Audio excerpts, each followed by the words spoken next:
Dear students, welcome to Gate Smashers. आज की इस वीडियो में मैं बताने जा रहा हूँ what should be the best curriculum for the cyber security. मतलब अगर आप साइबर सिक्योरिटी को बिल्कुल बेसिक से एडवांस लेवल तक लर्न करना चाहते हो तो साइबर सिक्योरिटी का करिकुलम क्या होना चाहिए, क्या इंपॉर्टेंट पॉइंट्स हैं जो आपको सीखने पड़ेंगे। रीजन क्या है, साइबर सिक्योरिटी जैसा कि आपको पता है one of the most prominent technology है, फील्ड है। और क्यों है उसका सबसे बड़ा रीजन है कि यार ये ऐसा नहीं है कि सिर्फ हाई लेवल ऑफ या बिग एंटरप्राइजेस को ही चाहिए। मतलब जैसे जो लोग वेबसाइट डिजाइन कर रहे हैं या फिर एप्स बना रहे हैं, ऐसा नहीं कि सिर्फ उन लोगों को ही साइबर सिक्योरिटी की जरूरत है। बिल्कुल ग्राउंड लेवल पे अगर मैं बात करूं, एक बेसिक जो नीड है, क्योंकि जितने भी लोग हैं, नॉर्मल इंसान जो है, उनका कहीं ना कहीं बैंक अकाउंट तो है ही। तो उनका अगर बैंक अकाउंट है तो कुछ ना कुछ आप कह सकते हो कि यार data, in terms of data breach हो रहा है, इन टर्म्स ऑफ उनके, आपने डेली बेसिस पे सुनते आ रहे हो कि यार साइबर अटैक्स हो रहे हैं, अकाउंट से पैसे निकाल लिए, ये चीजें। तो यार इन सारे बंदों को, मतलब बिल्कुल लो लेवल से लेके हाई लेवल तक हर एक बंदे को अपने डेटा को सिक्योर करना है, अपने अकाउंट्स को सिक्योर करना, अपनी सेंसिटिव इंफॉर्मेशन को, ईमेल को, मैसेजेस को, फोटोज को, इन सारी चीजों को सिक्योर करना है। और सिक्योर भी कहां करना है, जब उनका डेटा अपने सिस्टम पे पड़ा है, मतलब उनके खुद के सिस्टम पे पड़ा है, तब भी सिक्योर करना है।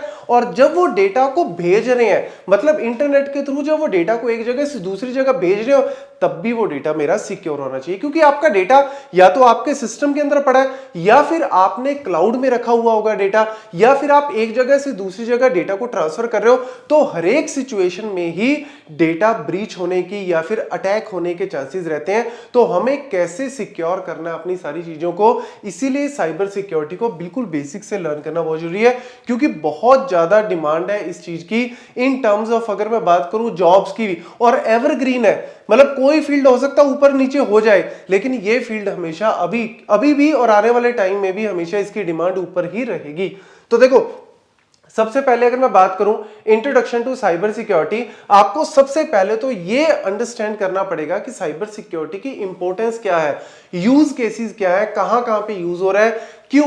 क्योंकि जब तक आपको किसी चीज की वैल्यू पता नहीं लगती, तब तक आप उसको उस लेवल से डीप से नहीं पढ़ते। जब आपको पता लगता है कि यार अच्छा इसकी लेवल, इसका तो अंडरस्टैंडिंग इसकी तो बहुत जरूरी है क्योंकि ये यहां पे भी यूज हो रही है, इधर भी यूज हो रही है, जब आपको उसका यूज पता लगता है तब आप उसको अच्छे से अंडरस्टैंड करते हो। तो इसीलिए पहले इंपॉर्टेंस आपको पता होना चाहिए। फिर साइबर सिक्योरिटी में सबसे पहली चीज ही क्या करवाई जाती है, डिफरेंट टाइप्स ऑफ अटैक्स कौन कौन सी है, थ्रेट्स कौन कौन सी है, वल्नरेबिलिटीज क्या है, ये सारी चीजें पहले आपको लर्न करनी पड़ेंगी तभी। क्योंकि देखो, सिक्योर करने से पहले आपको लर्न करना पड़ेगा कि एक्चुअल में अटैक हो कैसे रहे हैं, क्या सारी चीजें हैं।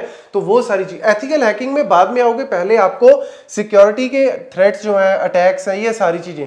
इसके अलावा जितनी भी टर्मिनोलॉजीज हैं, जो कॉन्सेप्ट्स यूज किए जाते हैं, टर्मिनोलॉजी मतलब जैसे मैं लूप होल की बात करूं, वल्नरेबिलिटी की बात करूं, रिस्क असेसमेंट की बात करूं, रिस्क को कैसे असेस करके कैसे उसको मिटिगेट किया जा सकता है, ये सारी चीजें मैं बात करूं, या फिर एनक्रिप्शन डिक्रिप्शन क्या होती है, वो सारी चीजें आपको जो है वो टर्मिनोलॉजी समझनी पड़ेंगी। जब आपको ये चीजें बेसिक से समझ आएंगी तब जाके आप इसको एडवांस में कर सकते हो।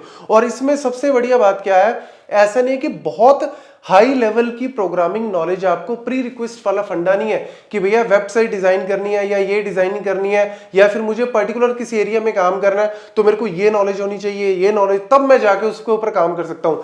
यहां पे ऐसा फंडा नहीं है। अगर आपको एक बेसिक लाइक पाइथन की स्क्रिप्टिंग लैंग्वेज की बेसिक से भी नॉलेज है, तब भी आप इसको लर्न कर सकते हो, आप चीजों को सीख सकते हो। क्योंकि पहले हमें थ्योरेटिकल लेवल से गुजरना पड़ता है, उसके बाद जो है वो इसमें इंप्लीमेंटेशन फेज आता है। इंप्लीमेंटेशन साथ साथ भी कर सकते हो, लेकिन उसमें क्या है, बहुत सारे टूल्स अवेलेबल है मार्केट में, आपको हार्डकोर प्रोग्रामिंग के बिना भी आप लर्न कर सकते हो और धीरे धीरे आप एक्सपर्ट हो सकते हो साइबर सिक्योरिटी में।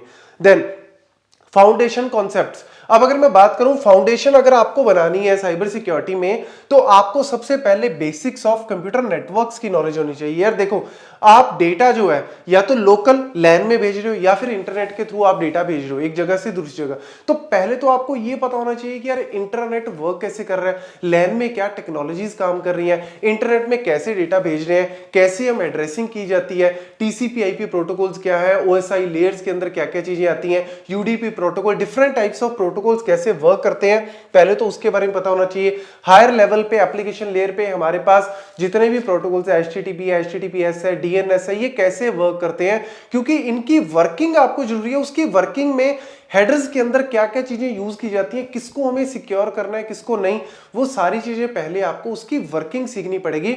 और वैसे तो काफी चीजें मैंने कंप्यूटर नेटवर्क्स की, अगर आप मेरी प्लेलिस्ट देखोगे उसमें मैक्सिमम चीजें जो है वो कवर अप कर रखी है, मैक्सिमम चीजें जो है वो आपको वहां पे मिलेंगी, लेकिन मैं यहां पे भी आपको जो जो चीजें रिक्वायर्ड है बताऊंगा। Then operating system security, operating system की सिक्योरिटी को भी लर्न करना पड़ेगा। जैसे अगर मैं बात करूं विंडोज है, लिनक्स है, कैसे हम एक्सेस कंट्रोल करते हैं, कैसे यूजर ऑथेंटिकेशन किया जाता है, या फिर उसके अंदर कैसे जितने भी मालवेयर या जितने भी आप कह सकते हो थ्रेट्स पॉसिबल है उनको कैसे मिटिगेट किया जा सकता है, और इवन कमांड्स के बारे में, लिनक्स और यूनिक्स की कमांड्स के बारे में आपको पता होना चाहिए। फिर cryptography, encryption, different types of encryption cryptography techniques है, वो आपको पता होना चाहिए। इसके अलावा हैशिंग है वो पता होना चाहिए। इसके अलावा डिजिटल सिग्नेचर्स, ये सारी नॉलेज आपको चाहिए। Then cyber hygiene and best practice, जहां पे पासवर्ड मैनेजमेंट, स्ट्रॉन्ग ऑथेंटिकेशन जो है वो कैसे की जाती है, या फिर मल्टी फैक्टर ऑथेंटिकेशन जो है वो कैसे की जाती है, एमएफए कैसे करते हैं, सेफ ब्राउजिंग हैबिट्स, ये आपको पहले सीखनी पड़ेगी। फिशिंग अटैक कैसे कैसे किए जाते हैं, क्यों होते हैं, वो सारी चीजें आपको पहले अवेयरनेस अपने अंदर लानी पड़ेगी, सारी चीजें करनी पड़ेंगी, फिर आप आगे जो है वो अवेयरनेस दूसरों को भी दे सकते हो। सॉफ्टवेयर अपडेट, पैचेस कैसे किए जाते हैं, वो सारी चीजें। नेटवर्क सिक्योरिटी, अब उसके बाद आईडीएस है, आईपीएस है, इंट्रूजन डिटेक्शन सिस्टम है, या फिर इसके अलावा हमारे पास वीपीएन सिस्टम्स होते हैं, या फिर हमारे पास जो है वो एसएसएल के बारे में आपको पता होना चाहिए। डिफरेंट टाइप्स ऑफ टूल्स आती हैं जो कैसे हम लोग जो है वो सिक्योर्ड सॉकेट लेयर के ऊपर वर्क करते हैं, वीपीएन, ये सारी चीजें आपको एक पहले लेवल पे, फायरवॉल कैसे वर्क करता है, ये सारी चीजें आपको जो है वो इस लेवल पे पता होनी चाहिए। फिर आप आगे जो है वो बेसिक से एडवांस में मूव कर सकते हो। Then software development, secure software development. देखो एक तो हो गया हमारा, ठीक है भैया हमें एक नॉलेज होगी, लेकिन अब हमें at the end cyber security कहां कहां पे इंप्लीमेंट करनी है। एक तो हो गया हमारा वेबसाइट, जैसे जितनी भी वेबसाइट्स हैं, जितनी भी एप्स हैं, उनका जो डेटा है उसको सिक्योर करना बहुत जरूरी है। और इवन आपका जो खुद का नॉर्मल लैपटॉप में, नॉर्मल हमारे मोबाइल्स में वो डेटा सिक्योर करना जरूरी है। अब अगर मैं बात करूं, यहाँ पे डिफरेंट टाइप्स ऑफ वेबसाइट्स बनती हैं, एप्स बनती हैं, बिना सिक्योरिटी के वो आगे पास नहीं हो सकती। जैसे एग्जांपल के तौर पे अगर आप कार भी परचेज कर रहे हो आज के टाइम पे, तो आपने सुना होगा कि कार की भी बहुत सारी इंस्पेक्शन, बहुत सारी जो है, कहते हैं ना कि एनकैप की 5 स्टार रेटिंग है, 4 स्टार रेटिंग है, सफारी की इतनी रेटिंग है, स्कॉर्पियो की इतनी, तो आपको उसको भी ध्यान में रखते हो कि कितने एयर बैग्स है, वो सारी चीजें जो है वो ध्यान में रखते ही आप कार को आगे परचेज कर सकते। पहले होता था, पहले अगर मैं आज से 10-15 साल पहले की बात करूं, वहां पे फ्यूल एफिशिएंसी को बहुत ज्यादा ध्यान में रखा जाता था कि फ्यूल एफिशिएंसी, लेकिन आज के टाइम पे लोग ज्यादा सिक्योरिटी, और ऐसी अगर मैं बात करूं हमारी जो वेबसाइट्स है, एप्स है, उसमें भी सिक्योरिटी कैसे मेंटेन की जाती है। जो हमारे डिफरेंट फ्रेमवर्क्स है, ओएस के अंदर जो है हमारे डिफरेंट फ्रेमवर्क्स आते हैं कि कैसे वेबसाइट को जो है वो सिक्योर किया जा सकता है, पेनिट्रेशन टेस्टिंग वगैरह सारी चीजें आपको जो है वो धीरे धीरे करके लर्न करनी पड़ेंगी।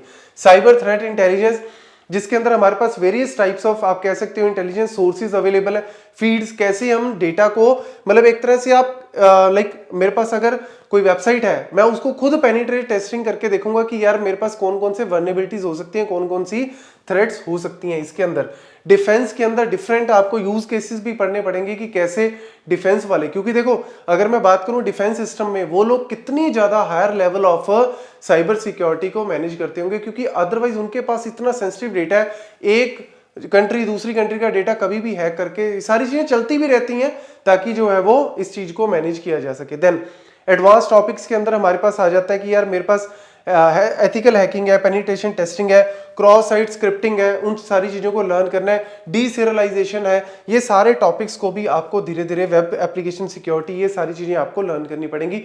साथ साथ फिर आप जो है वो अपनी एक सर्टिफिकेशन लेवल की भी टेस्टिंग जो है वो, सर्टिफिकेशन लेवल का भी आगे सोच सकते हो कि कैसे कैसे हम लोग आगे सर्टिफिकेशन जो है वो साइबर सिक्योरिटी में कर सकते हैं, एथिकल हैकिंग में। वैसे मैं फर्दर आपको बताऊंगा कि कौन कौन से different types of certifications available है, कौन कौन सा बिगिनर है, एडवांस क्या है, ताकि आपको और नॉलेज इसके बारे में हो सके। So this is all about the road map या curriculum of cyber security. Thank you.